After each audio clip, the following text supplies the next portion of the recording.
जय जय रघुवीर समर्थ श्रीमत दासबोध दशक पहिला स्तवनाम समास पहिला मंगलाचरण श्रीराम समर्थ श्रोते पुसती कोण ग्रंथ काय बोलिले जी येथ श्रवण केल्याने प्राप्त काय आहे।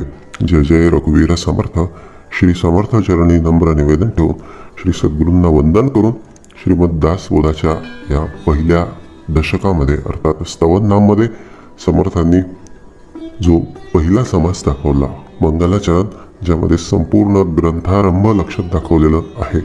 या ग्रंथामध्ये काय आहे, या ग्रंथाच्या श्रवणातून काय प्राप्ती होणार आहे आणि हा ग्रंथ कशासाठी श्रवण करायचा याचा सगळा इत्यंभूत वृत्तांत समर्थांनी या पहिल्या समासामध्ये लिहून ठेवलेला आहे।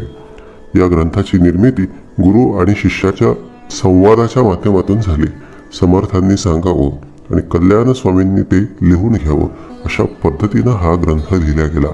पण त्यातल्या त्यात हे गुरु शिष्य आपल्या आतमध्ये देखील आहेत। आपल्या आतमध्ये देखील असंख्य प्रश्न उभे राहतात आणि तेच प्रश्न आपल्याला पडतात, त्याच प्रश्नांची उत्तर आपण शोधू पाहतो आणि त्यांची उत्तरं कुठे आहेत तर त्यांची उत्तरं देखील आपल्या आतमध्ये आहेत। तूच आहेस तुझ्या भविष्याचा किंवा त्याच्या भाग्याचा शिल्पकार असं म्हटलं जातं ते याचसाठीच, कारण आपल्या आतमध्ये जो आत्माराम आहे तो निर्गुण ब्रह्माचं प्रतीक आहे आणि या आत्म्याच्या स्थितीला प्राप्त करणे किंवा या आत्मस्थितीमध्ये सामावून जाणे, आत्म्यासारखं होऊन जाणे। आत्मा कसा आहे? आत्मा निर्गुण आहे, निराकार आहे, आनंदमय आहे, शांतिमय आहे, प्रेममय आहे। तसंच जेव्हा आपण चिरंतन कालासाठी होऊन जातो तोच आपल्यासाठी मोक्षाचा सोहळा असतो। हा सगळा भाग दासबोधामध्ये आहे। ह्यासोबतच मनुष्याला त्याच्या जीवनामध्ये आपलं कर्तव्य करत असताना, आपलं कर्म करत असताना जी शिकवण आवश्यक असते ती शिकवण सुद्धा समर्थांनी या दासबोधामध्ये सगळी सांगून ठेवलेली आहे। जे एका अर्थानं प्रपंच देखील दाखवला आणि परमार्थ देखील दाखवला। मग आपल्याच प्रश्नांना आपणच उत्तरं शोधायची। आपल्याच आतला भगवंत आपल्याला सगळं कळवून देत असतो, तोच आपणाला सगळी दिशा दाखवत असतो आणि त्यालाच आपल्याला प्राप्त करून घ्यावयाचं आहे। श्रोते पुसती कोण ग्रंथ काय बोलिले जी येतं श्रवण केल्याने प्राप्त काय आहे। मग वक्त्यानं अर्थात त्या भगवंतानं अर्थात समर्थांनी सांगायला सुरुवात केली। ग्रंथानाम दासबोध गुरु शिष्यांचा संवाद येथ बोलिला विशद भक्तिमार्ग। बोले या दासबोधामध्ये जरी सगळा प्रापंचिक भाग दाखवलेला असला पण या सगळ्यांचा मुख्य हेतू एकच आहे की मनुष्याला विशद भक्तिमार्ग कळावा। आता भक्तिमार्गामध्ये भरपूर प्रकार आहेत। कधी गोष्ट जर आपणाला समजलेली असली तर आपण ती गोष्ट सहजगत्या एखाद्या उदाहरणाच्या माध्यमातून म्हणा किंवा एखाद्या रूपकाच्या दाखल्याच्या माध्यमातून एखाद्या साधारण व्यक्तीला किंवा लहान मुलांना देखील समजून सांगू शकतो। याचा अर्थ ती गोष्ट आपल्याला समजलेली आहे। मग हा परमार्थ आपल्याला समजला पाहिजे, कारण परमार्थ किंवा भक्ती किंवा अध्यात्म असे असंख्य अगणिक प्रकार कलियुगामध्ये आहेत।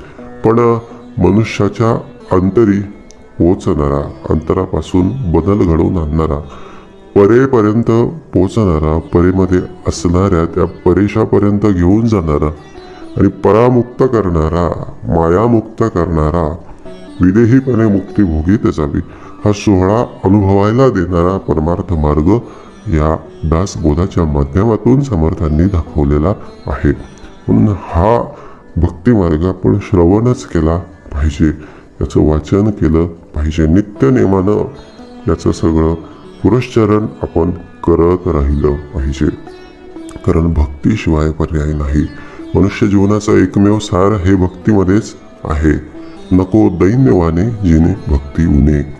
मनुष्याच्या जीवनातून जर भक्ती उणी केली तर उर्वरित जो सगळा भाग आहे ना तो एका पदार्थांपासून बनलेला आहे किंवा मॅटरपासून, द्रव्यापासून बनलेला आहे आणि द्रव्य मनुष्याला शाश्वत सुख देत नाही। याची प्रचिती आपण वारंवार घेऊ शकतो। एखादी गोष्ट आपणाला हवी असते ती आपण आटोकाट प्रयत्नानं प्राप्त देखील करतो, पण प्राप्त केल्यानंतर थोड्याच दिवसात आपल्या असं लक्षात येतं की ही वस्तू मिळाल्यानंतरही माझ्यातील सगळी बेचैनी, माझ्यातील सगळी अशांती, माझ्यातील सगळी तगमग तळमळ जशीच्या तशी आहे. मी आणखी कुठेतरी कोणत्या तरी एखाद्या गोष्टीच्या मागे धावतो आहे. आणखी मला काहीतरी नवीन पाहिजे आहे. याचा अर्थ एकच आहे, मनुष्याला जे सुख, वैभव, समाधान, शांती, प्रेम, आनंद प्राप्त करून घ्यावयाचा आहे तो बाहेरच्या जगामध्ये नाही, तो आतल्या जगामध्ये आहे. आणि हा आतला आनंद फक्त भक्ती आणि भक्तीच मनुष्याला प्राप्त करून देऊ शकते. पण ही भक्ती करावी कशी हे मात्र समर्थांनी या संपूर्ण दासबोधामध्ये सांगितलेलं आहे. ते नवविधा भक्तीच्या माध्यमातून असू द्या किंवा निर्गुण भक्तीच्या माध्यमातून असू द्या किंवा ध्यानाच्या माध्यमातून असू द्या किंवा आत्मयोगाच्या माध्यमातून असू द्या. नवविधा भक्ती आणि ज्ञान बोलिले वैराग्याचे रक्षण बहुधा अध्यात्म निरूपणात निरूपिले. आता वैराग्य म्हणजे काय? एखादी गोष्ट आपण समोर ठेवलेली आहे आणि तिची मालकी आपल्याकडेच आहे, पण तरी देखील ती गोष्ट मिळालीच पाहिजे किंवा आपण तिचं सेवन केलं पाहिजे असं काही नसणे, यालाच वैराग्य म्हटलं जातं. एखादी गोष्ट आपल्याला प्राप्तच नाही आणि आपणाला ती गोष्ट मिळू शकत नाही म्हणून जाऊ दे, ही गोष्ट काही योग्य नाही. हा प्रकार म्हणजे निव्वळ कोल्ह्याला द्राक्ष आंबट असा आहे. संसारामध्ये जगत असताना बोलले एक योग्यासारखं जगता येणे, जीवनमुक्तासारखं जगता येणे, याला वैराग्य म्हटलं गेलेलं आहे. बोलले समोर लोभ करायला संधी आहे. आता आपण बघतो की लोक भ्रष्टाचार करतात, इकडून तिकडून अवैध मार्गाने पैसा मिळवण्याचा प्रयत्न करतात. पण खरा भक्त कुठला, खरं वैराग्य कुठलं की भ्रष्टाचार करण्याची किंवा अनितीच्या मार्गाने पैसे मिळवण्याची संधी उपलब्ध असताना देखील त्या संधीचा त्याग करणे, याला वैराग्य म्हटलं गेलं. आणि हे वैराग्य म्हणजे काय? हे वैराग्य म्हणजे आपली परीक्षा असते.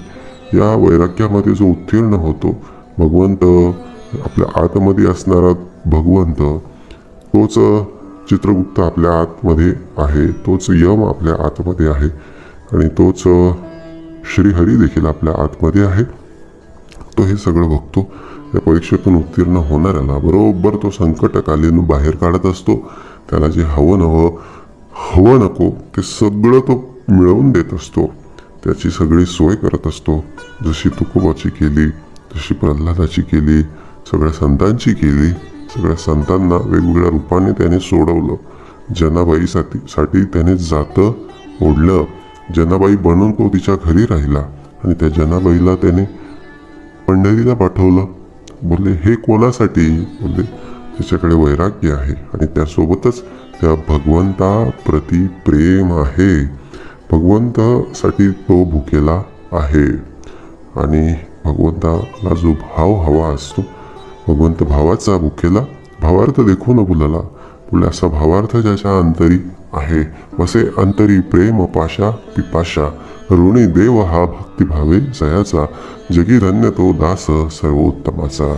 बोले अशा भक्तांचा तो भगवंत ऋणी असतो आणि अशा भक्तांवर एवढी तो कृपा बरसवतो, एवढं प्रेम करतो, एवढं त्यांना प्राप्त करून देतो की त्यांना तो देवच करून टाकतो. देव पाहावयाचे आलो, देवची होऊन ठेलो.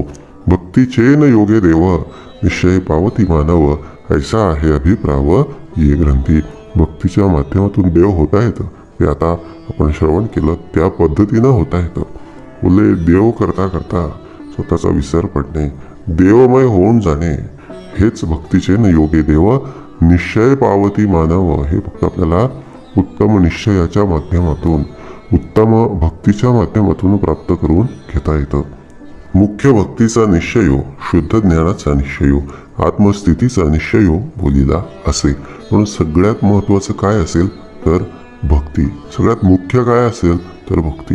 म्हणून काही झालं तरी आपण दिवसागणिक काहीतरी थोडी का होईना पण भक्ती करत राहिलो पाहिजे. कणाकणानं क्षणाक्षणानं आपण आपला वेळ ते भगवत चरणी घालवला पाहिजे. नित्य नेमानं दिवसभरामध्ये काहीतरी भक्ती जर आपल्या हातून घडली नाही तर तो आपला दिवस वाया जात असतो. जया दिवशी पुण्य घडले नाही तो दिवस वृथा गेला पाहिजे आणि यमासी करुणा नाही. आणि हे असंच जर चालत राहिलं तर एक दिवस यम येतो आणि यम घेऊन जातो. आणि मग तो मात्र जर आपल्या सगळ्या हिशोबामध्ये पुण्य कमी भरलं आणि पाप जर जास्त भरलं तर तो आपल्याला सोडणार नाही. त्या ठिकाणी कोणाचाही वशिला चालत नाही. म्हणून मुख्य भक्तीच आहे हेच आपण लक्षात ठेवलं पाहिजे. आणि आधी भक्ती, आधी मुख्य भक्तीचा निश्चय आणि मग बाकी संसारातल्या सगळ्या गोष्टींचा निश्चय. आपली जी टू डू लिस्ट आहे, अर्थात दिवसभरामध्ये हे करायचं आहे ते करायचं आहे, यामध्ये सगळ्यात वरती आपण भक्ती ठेवली पाहिजे. त्यामध्ये आपली नित्यनेमानं जी काय आपण भक्ती करतो त्याला आपल्या गुरूंनी सद्गुरूंनी सांगितलेली असेल, एखादं काय आपण ध्यान करत असलो, उपासना करत असलो, बोलले ते सगळ्यात आधी मुख्य भक्तीचा निश्चय आणि मग बाकी सगळ्या गोष्टी आपण आपल्या नियोजनामध्ये ठेवल्या पाहिजे. आणि त्यातून मग निश्चितपणे हळूहळू एक शुद्ध ज्ञान मनुष्याच्या अंतरी उदयाला येत जातं. हे खरं ज्ञान, शुद्ध ज्ञान हे मनुष्याच्या आतमध्येच असतं.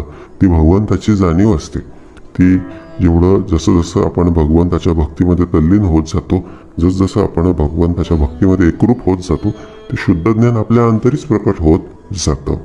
आणि मग हे शुद्ध ज्ञान आपल्याला सांगतं, बोलले होणार ते होई नका, जाणार ते जाई नका, मी देवाचा आणि देव माझा, देव माझाच आहे, मी देवाचा आहे, तो माझ्या सोबतच आहे, सगळीकडे देव आहे, माझ्या सोबत देव आहे आणि तो माझ्याकडे पाहतो आहे, माझ्याकडे देव माझा पाहतो आहे. बोले ही आत्मस्थिती यायला वेळ लागत नाही. शुद्ध उपदेशाचा निश्चयो, सायुज्य मुक्तीचा निश्चयो, मोक्ष प्राप्तीचा निश्चयो बोलिला असे. आणि मग बोले हा शुद्ध उपदेश आपण कायम ध्यानात ठेवला पाहिजे. कारण यातूनच भक्तीतून ज्ञान, ज्ञानातून आत्मस्थिती आणि आत्मस्थितीतून अखंड राहण्याचा सराव झाला की बरोबर सायुज्य मुक्ती, देवमय होणे म्हणजे सायुज्य मुक्तीचा प्रवास, अर्थात त्यालाच मोक्ष म्हटलं गेलं, सहजगत्या प्राप्त होत असतं. शुद्ध स्वरूपाचा निश्चय हे असं का होऊन येतं? कारण आपल्या आतमध्ये जे शुद्ध स्वरूप आहे बोलले ते आपण विसरलेलो असतो. आणि या मुख्य भक्तीतून, या शुद्ध ज्ञानातून, या आत्मस्थितीतून करता सगळं मायेचं सगळं आवरण बाजूला होत जातं, भ्रमाचा पडदा निघून जातो आणि मग आपल्या शुद्ध स्वरूपाला आपण ओळखायला लागतो. नवे शुद्ध स्वरूपच होऊन जातो. त्यालाच विदेह स्थिती म्हटलं गेलं. शुद्ध स्वरूप अर्थात आत्मस्वरूप, आत्म्याकडे गुण नाही, आत्म्याकडे विकार नाही, आत्म्याकडे निंदा मत्सर द्वेष नाही, आत्म्याकडे उनदुन नाही, आत्म्याकडे भांडण तंटा नाही. म्हणजे याचा अर्थ देहापासून जे सगळे दोष प्राप्त झालेले होते बोलले ते विदेह स्थितीमुळे, या शुद्ध स्वरूपामुळे सहजगत्या बाजूला झाले. म्हणजे देहाचा काही संबंधच उरला नाही. कुत्ता जाने चमडी जाने, कबीरांना कुत्र्याने चावा घेतला आणि सगळे लोक कबीरांना बोलायला लागले की बोलले तुम्हाला कुत्र्याने चावलेलं आहे. कबीराच्या ते ध्यानात देखील आलेलं नाही, कारण कबीर हे रामनामामध्ये तल्लीन होते. मग ही काय होती? ही विदेह स्थिती होती. माहिती होतं की हे देह माझा आहे, हा देह आज आहे उद्या नाही, हा देह आज पडणार आहे उद्या पडणार आहे. नंतर आपण फक्त आत्मरूपानं या सगळ्या विश्वामध्ये संचार करणार आहोत. आणि का म्हणून आजच आपण आत्मरूपानं संचार करू नये? का म्हणून आपण आजच त्या भगवंताला ओळखून घेऊ नये? त्यासाठीच तर आपण आलेलो आहेत. तर ही तर आपली परीक्षा आहे. हा देहबुद्धी म्हणजे हा सापळा आहे, ही माया म्हणजे सापळा आहे. बोले या मायेमध्ये, या सापळ्यामध्ये का म्हणून आपण अडकावं? विदेह स्थिती आपल्याला राखता आली पाहिजे. आणि शक्य तेवढं अलिप्तपण आपल्याला या देहबुद्धीपासून, विषयांपासून, विकारांपासून, या संघांपासून, या मायेपासून आपल्याला राखता आलं पाहिजे. मनाची घडी रागवया वीन गेली, जेनी आपुली ते तुवा हानी केली. म्हणून नको वीट मानू रघुनायकाचा, पुढे मागुता राम जोडेल कैसा. अरे आता आयुष्य आहे तोपर्यंत राम राम करून घेता आलं पाहिजे. पुढे एकदाचा हे आयुष्य निघून गेलं की मग राम म्हणायला वेळ उरणार नाही. आणि मग यम जे सांगेल ती शिक्षा आपल्याला भोगावीच लागेल. ही परीक्षा, आयुष्य म्हणजे परीक्षा समजून चालायचं. परीक्षेमध्ये जेवढं आपण लिहू तेवढे मार्क आपल्याला मिळतात. तसंच आहे या परीक्षेमध्ये जेवढं आपण भगवंताचं नाम घेऊ, जेवढं आपण भक्ती करून घेऊ, बोलले तेवढं गुण घेऊन आपण त्या यमाच्या पुढे जाणार आहोत. मुख्य देवाचा निश्चयो, मुख्य भक्ताचा निश्चयो, जीव शिवाचा निश्चयो बोलिला असे. बोलले आता या जीवाचा म्हणजे काय, आपला निश्चय एकच असला पाहिजे की बोलले जिवंतपणी त्या देवाचा होऊन जाता आलं पाहिजे. काहीही करायचं पण त्याचं होण्याचा प्रयत्न करायचा. काही झालं तरी चालेल पण दिवसभरामध्ये मी त्याचं काहीतरी गुणगान केलंच पाहिजे. हरिभजनाविन काळ घालवू नको रे, ते यासाठीच सांगितलेलं आहे. मुख्य ब्रह्माचा निश्चयो, नाना मतांचा निश्चयो. आपण कोण हा निश्चयो बोलिला असे. बोलले मुख्य ब्रह्म्यापासून 3 त्रिगुण, मग 3 त्रिगुणापासून पंचभूते, पंचभूतांपासून मग आपलं शरीर, शरीरामध्ये आणखी अहंकार, आणखी इतर सगळे 84 तत्व. हे सगळे तत्वांकडे पाहूच नको, या तत्वांमध्ये हुलूच नको. मला असं वाटतं, मला तसं वाटतं, हे असं झालं तर, ते तसं झालं तर. अहंता गुणे सर्व ही दुःख होते, मुखे बोलले ज्ञान ते सर्व ही व्यर्थ जाते. मग हे अहंता बोलले त्यागता आली पाहिजे. बोलले त्यासाठी ही नाना मतं आहेत, ही नाना मतं, ही पंचभूतं, हे सगळे 3 त्रिगुण म्हणजे मी नाही. मग आपण कोण, मी म्हणजे कोण, मी एक मुख्य आत्मा आहे. आणि त्या एका शुद्ध नित्य निरंतर अत्यंत प्रेममय अत्यंत आनंदमय त्या भगवंताचाच मी एक भाग आहे. बोलले हा आपण कोण, ह्या निश्चय आपणाला उभा करता आला पाहिजे. मुख्य उपासना लक्षणं, त्यासाठी उपासना आहे. उपासनेच्या शेवटी देवाभक्त अखंड भेटी. बोलले स्वतःला विसरण्याची उपासना, मायेचा त्याग करण्याची भूमिका.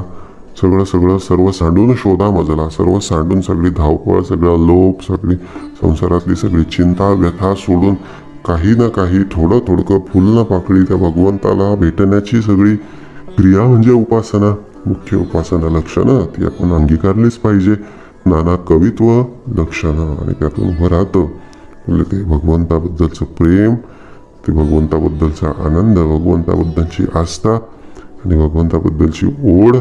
आणि मग त्यातून तुमच्या आमच्यामध्ये प्रकट होतं ते चातुर्य. भगवंत जी कृपा करतो, भगवंत जी सद्बुद्धी देतो, त्या चातुर्यातून तुमचं आमचं सगळं आयुष्य सगळं सुखकारक होत जातं.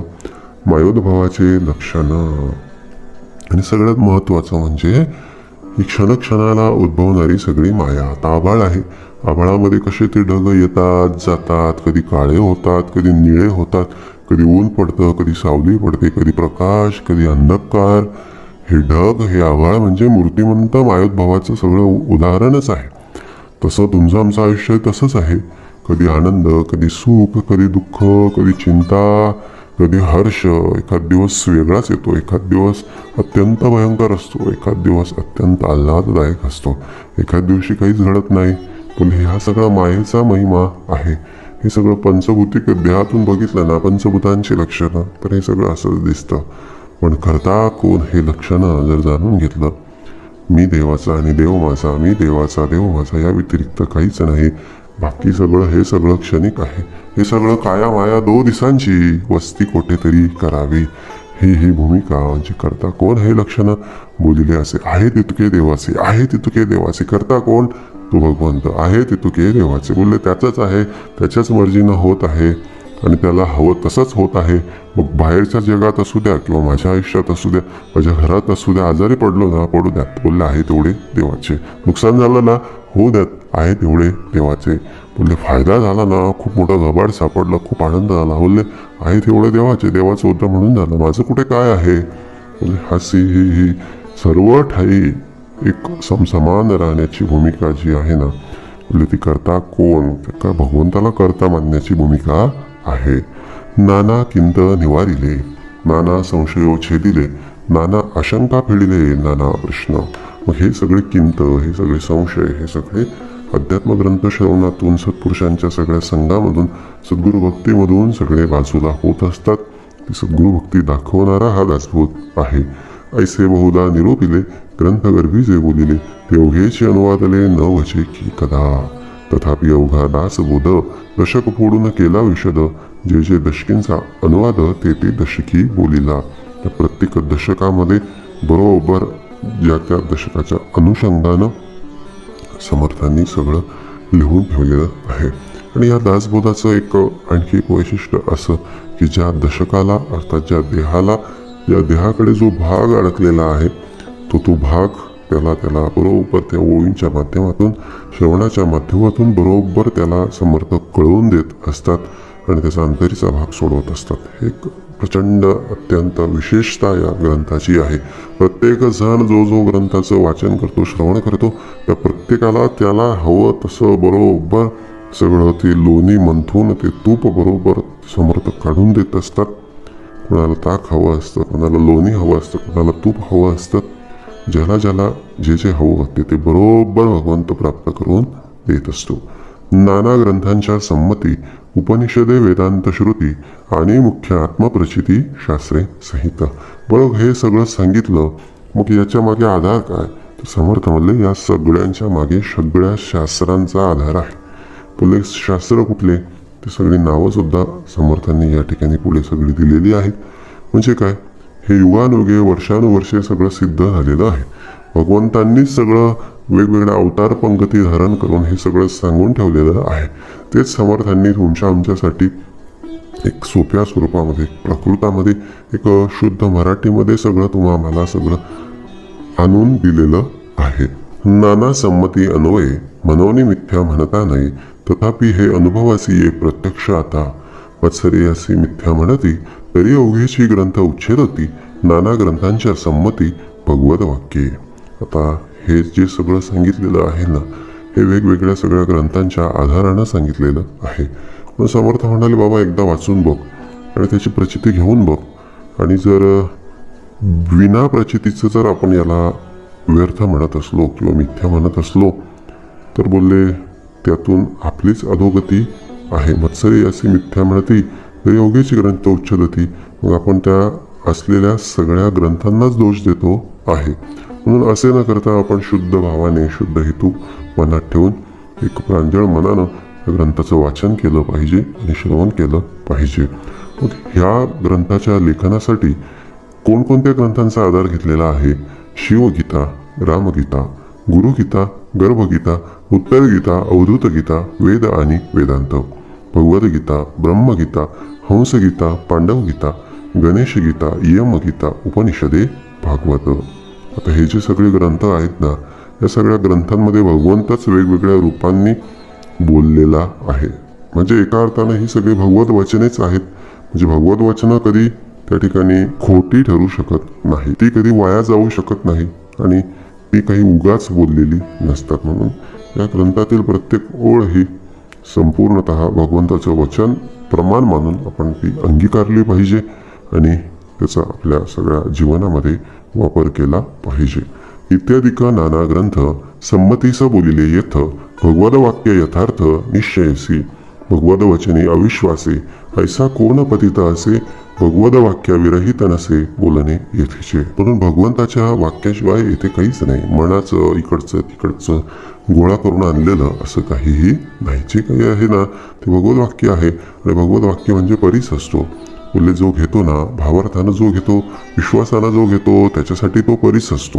आणि जो सहज दगड म्हणून टाकून देतो, बोलले त्याच्यासाठी तो दगडच असतो. तर तुकोबांनी दोघा तिघांना एकदा सगळे त्यांच्या घरी मागण्यासाठी म्हणून आलेले त्यांना हातामध्ये परीस म्हणून दगड दिले.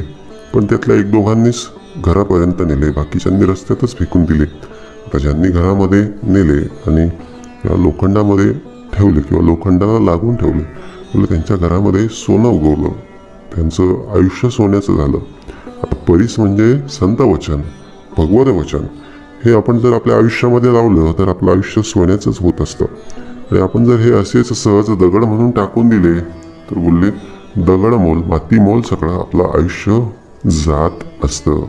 पूर्ण ग्रंथ पाहिल्या विना, म्हणून एकदा पूर्ण ग्रंथ अनुभवावा, पूर्ण ग्रंथाचं सगळा सार आपण घ्यावा, त्याचं वाचन करावं आणि मगच या ग्रंथाबद्दल आपलं मत व्यक्त करावं. पूर्ण ग्रंथ पाहिल्या विना उगाच ठेवी जो दूषण, तो दुरात्मा दुराभिमान मत्सरे करी. आता एखादा मुळातच दुरात्मा असला मग तो मत्सरच करतो, तो दुराभिमानच करतो किंवा ग्रंथाचं सगळं निंदा नालस्तीच करतो, ग्रंथाला दूषणच ठेवतो. आणि मग अशांकडे काय होतं, अभिमाने उठे मत्सर, त्यांच्याकडे मत्सरच असतो, कारण त्यांच्याकडे अभिमान असतो, स्वतःबद्दल अवास्तव अभिमान असतो. ते मोकळ्या मनानं सगळं सत्य स्वीकारतच नाही. अभिमाने उठे मत्सर. आणि असे जे अभिमानी लोक असतात बोले त्यांच्याकडे अभिमानातून इतरांचं चांगलं न बघितल्या गेल्यामुळे मत्सरच उभा राहतो. मत्सर मग तिरस्काराला जन्म देतो. मत्सर असूयेतून तो इतरांचा तिरस्कारच करायला लागतो. आणि मग त्याच्या मनासारखं झालं नाही किंवा ते व्यक्तींचं किंवा समोरच्यांचं अधिक चांगलं व्हायला लागलं की मग त्याच्याकडे क्रोध येतो. पुढे क्रोधाचा विकार प्रबळे बळे. आणि मग अशा प्रकारे तो अंतरी नासतच जातो. त्याचं अंतःकरण हे दूषितच होत जातं. ऐसा अंतरी नासला, काम क्रोधे खवळला, अहमभावे पालटला प्रत्यक्ष दिसे. म्हणजे तो नाचतो आणि त्याच्या आतमध्ये काम क्रोध हे खवळतात. आणि हा सगळा खेळ त्याचा अहंकाराने केला. तर रावण होता, रावणाचं एवढं सगळं राज्य 33 कोटी देवांना त्याने बंदिवासात ठेवलेलं होतं. मग त्यांच्यापेक्षा तो श्रेष्ठ होता तरी त्याचं सगळं राज्य गेलं. कशामुळे गेलं तर अहंता गुणे बोलले, फक्त एका अहंकारामुळे अकस्मात ते राज्य सर्वे बुडाले. सगळं राज्य बुडालं. म्हणून काम क्रोधे लिथाडीला, तो कैसा म्हणावा मला. तर रावण जरी असला तरी त्याला काय अर्थ आहे, कारण त्याला देखील कामानं क्रोधानं सगळं लिथाडलेला लाथाडलेला होता. किती का श्रेष्ठ असे ना, पण काम क्रोधांच्या लाथा खातो म्हणजे काय. सगळीकडे निंदा नालस्ती होते म्हणजे काय, सगळीकडे चिची होते म्हणजे काय, सगळीकडे थुतू होते म्हणजे काय. तो कैसा म्हणावा मला. अमृत सेविताच पावला मृत्यू राहो. जन्माला आला, मनुष्य म्हणून जन्म मिळाला आणि हे हे हे हे भक्तिरूपी अमृत, हे श्रवणरूपी अमृत, हे उपासनारूपी अमृत सेवन करायचं राहून गेलं. आणि मग शेवटी मृत्यू पंथालाच लागला. पुन्हा पुन्हा जन्म, पुन्हा पुन्हा मरण, पुन्हा पुन्हा यातना. असे होता कामा नये. आपण हे अमृत म्हणून आताच सेवन केलं पाहिजे. हे श्रवणामृत, हे उपासनामृत, हे ज्ञानामृत, हे ध्यानामृत, हे भगवत वचनांचं अमृत आपण नित्य निरंतर सेवन करत राहिलं पाहिजे. आता असो हे बोलणे, अधिकारासारखे घेणे. परंतु समर्थ काय म्हणाले, बापरे आता हे पुरे झालं, आता एक अधिकारातून सांगतो आणि तू देखील अधिकारातून घे. हा दासबोध माझा आहे, हा भगवंत माझा आहे, माझ्यासाठी हे सगळं सांगतो आहे, माझा उद्धार यामध्ये आहे. हे अशा पद्धतीनं आपण या दासबोधाला, त्या श्रवणाला, या ग्रंथाला घेतलं पाहिजे. परंतु अभिमान त्यागाने हे उत्तमोत्तम. आणि हे करत असताना आपला अहंकार आपल्याला स्वतःच्याच स्वरूपामध्ये विलीन करून टाकायचा आहे. भगवंतामध्ये आणि आपल्यामध्ये एकच बेसिक फरक आहे. आपल्यामध्ये अहंकार असेल ना तर आपण वेगळो आणि भगवंत वेगळा. आपला अहंकार गेला की मग सर्व ठाई आपल्याला भगवंतच दिसायला लागतो. सर्व ठाई आपलीच रूपं आणि भगवंताचीच रूपं दिसायला लागतात. म्हणजे काय, करताना आपण भगवंतच झालेलो असतो. म्हणून परंतु अभिमान त्यागणे हे उत्तमोत्तम. मागा श्रोते आक्षेपिले, जे ग्रंथी काय बोलिले ते सकळही निरूपिले संकळित मार्गे. म्हणून आता श्रोत्याने जो सुरुवातीलाच प्रश्न केलेला होता की या ग्रंथामध्ये काय आहे काय आहे, ते आता समर्थांनी बऱ्यापैकी सांगून टाकलेलं आहे. म्हणून आपण आता काय करावं, आता श्रवण केले याचे फळं. आपण नित्य या ग्रंथाचं एवढं अमोघ असं महत्त्व, अनन्यसाधारण असं महत्त्व आपण जाणून या ग्रंथाला आपण शरण गेलो पाहिजे आणि या ग्रंथाचं श्रवण करत राहिलो पाहिजे. आणि त्यातून आपली क्रिया बदलवण्याचा आपण प्रयत्न केला पाहिजे. क्रिया जर पालटलीच नाही, आता फळ आहे, फळ जर पिकलंच नाही तर त्याचा रंग बदलत नाही, पण ते जर पिकलं तर त्याचा रंग बदलतो. आंबा आहे, आधी कैरी हिरवी दिसते, कैरीला जर आपण पिकण्यासाठी ठेवून घेतलं आणि काही दिवसानंतर ते पिवळे होऊन जाते, म्हणजे याचा अर्थ तिच्याकडे क्रिया पालटली आणि मग तिच्याकडे मधुरता येते, तिच्याकडे आनंद, तिच्याकडे सुख, तिच्याकडे समाधान प्राप्त होत असतं. मग हा सगळा परिणाम क्रिया पालटण्याचा आहे. तोच परिणाम आपण आपल्या अंतरी लावून घेतला पाहिजे. अहंकाराची क्रिया पालटली पाहिजे, वासनेची, मत्सराची, द्वेषाची, निंदेची, असत्याची, बोलले सगळे माझे माझे म्हणण्याची आणि इतरांना दोष देण्याची, निंदा नालस्तीची, या सगळ्या भूमिका, या सगळ्या क्रिया आपण पालटल्या पाहिजे. आता श्रवण केले याचे फळ, क्रिया पालटे तत्काळ, तुटे संशयाचे मूळ एक सरा, मार्ग सापडे सुगम, न लगे साधन दुर्गम सायुज्य मुक्तीचे वर्म ठाई पडे. म्हणजे भगवंताला ना भेटायचं आहे ना, भगवंताला प्राप्त करायचं आहे ना, या आयुष्यात सुख समाधान पाहिजे आहे ना, या परलोकामध्ये सुद्धा मोक्षाचा सोहळा अनुभवायचा आहे ना. समर्थ काय म्हणाले, बाबा काही दुर्गम भागात जायची गरज नाही, फार अवजड असे साधनं करायची गरजच नाही. बोलले फक्त आता श्रवण केले याचे फळ, आता श्रवण केले याचे फळ. भगवंतानं सांगावं, सद्गुरूंनी सांगावं, समर्थांनी दासबोधामध्ये लिहून ठेवावं, तुम्ही आम्ही आणि ते अंतरी भरून घ्यावं आणि तसं घेऊन उभं राहावं. बोलले मार्ग सापडे सुगम न लगे साधन दुर्गम सायुज्य मुक्तीचे वर्म ठाई पडे. सायुज्य मुक्ती प्राप्त झाल्याशिवाय राहतच नाही, नासे अज्ञान दुःख भ्रांती. मग हे कशामुळे, हा सगळा भाग कशामुळे. बोलले हा काही चमत्कार होतो का, भगवंत येतो आणि काहीतरी जादूची कांडी तुमच्या आमच्या आयुष्यामध्ये फिरवतो आणि मग मला सगळं काही सार आनंद प्राप्त होतो, असं काही नाही. बोलले आपल्याकडे दुःख कशामुळे आहे, अज्ञानामुळे आहे. सत्याला असत्य समजतो, असत्याला सत्य समजतो. जो अशाश्वत आहे, ज्याच्यामध्ये सुख नाही, ज्याच्यामध्ये आनंद नाही, त्याच्याच मागे रात्रंदिवस धावतो. म्हणजे काय, अज्ञानाच्या मागे धावतो आणि म्हणूनच दुःख प्राप्त करतो. पण समर्थ आपणाला या सगळ्या दासबोधाच्या माध्यमातून, श्रवणाच्या माध्यमातून, वेगवेगळ्या उपासनांच्या माध्यमातून आपल्याकडचं हे अज्ञान काढतात आणि आपण सत्याला सत्य समजतो, ज्ञानाला ज्ञान समजतो आणि त्याच्याच प्राप्तीचा आपण हव्यास धरतो ना. म्हणूनच आपल्याला हे सगळं सहजगत्या प्राप्त होतं. नासे अज्ञान दुःख भ्रांती शीघ्रची ते ज्ञानप्राप्ती ऐसी आहे फळश्रुती ये ग्रंथी.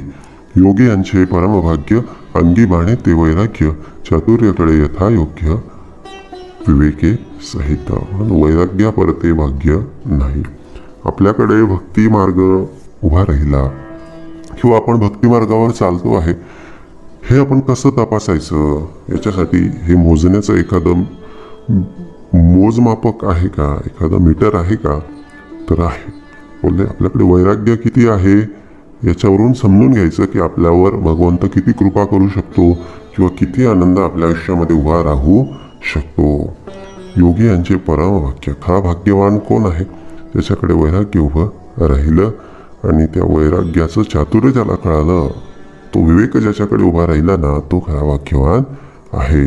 ह्याची दान देगा देवा, तुझा विसर न व्हावा. भगवंताचा जर आठवण असेल तर निश्चितपणे मनुष्य अवगुणापासून बाजूला होतो आणि तेच वैराग्य आहे.